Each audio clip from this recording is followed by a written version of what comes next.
La fille du troisième est un roman qu'on pourrait qualifier de roman noir et de roman d'amour. Les deux, comment dire, les deux thèmes sont étroitement liés dans l'histoire. C'est à la fois un polar qui ne respecte pas tout à fait les codes du polar et un roman, l'histoire d'une rencontre et d'un amour que je qualifierais de hors norme et assez volcanique.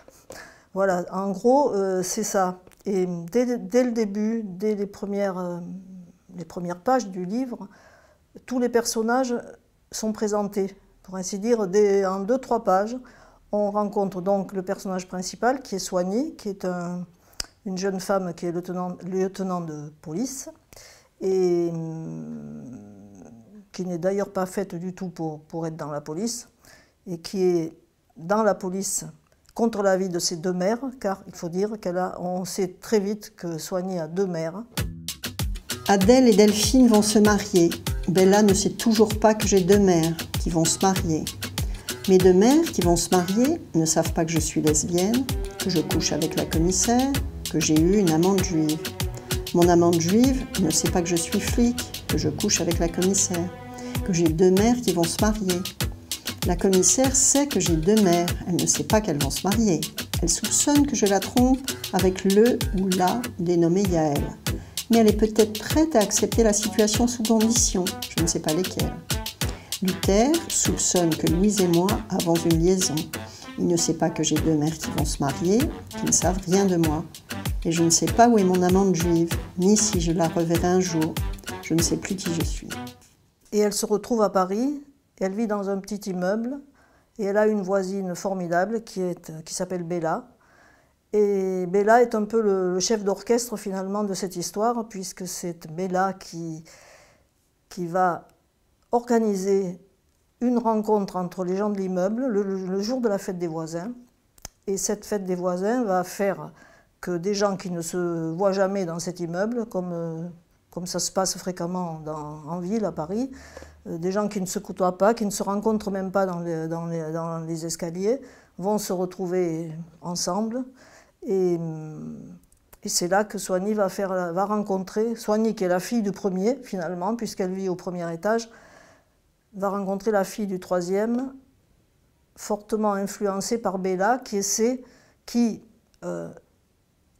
très perspicace, très maternelle avec elle, a compris que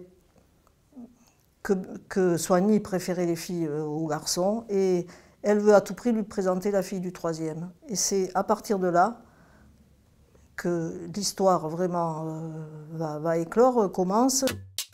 J'ai envie de pleurer. Oui, je baisse trop, je suis exténuée de trop d'amour, de dents, de gencives, de salive, de murmures et de cris, ivre de ces ruissellements, repu de ces langues, de ces mains qui m'ouvrent et me déchirent. Il faut tout arrêter, tout reprendre au début. Juste un signe, une caresse, un regard, juste l'espoir, l'attente, le ratage, la maladresse, le plaisir avorté, la jouissance éperdue. Ah, ça me ferait du bien de chialer pendant des heures dans le giron de Bella. L'immeuble est une sorte de chaudron dans lequel cette histoire bouillonne, car l'immeuble est aussi important finalement que tous les personnages, l'escalier, le palier, tout se passe là, en dehors de l'enquête policière qui évidemment se passe va amener les protagonistes dans les quartiers nord de Paris et sur les traces d'un tueur. Voilà, tous les personnages sont là. Dès les premières pages, on connaît Gabriel, on connaît Bella, on sait que Soigny a 2 mères, on sait que Louise est son amante et sa chef, sa supérieure hiérarchique. Et tout ce petit monde va être finalement, la vie de toutes ces personnes va se trouver chamboulée par la rencontre entre Soigny et la fille du troisième, qui s'appelle Yaël et qui est juive, pour pimenter un peu l'histoire.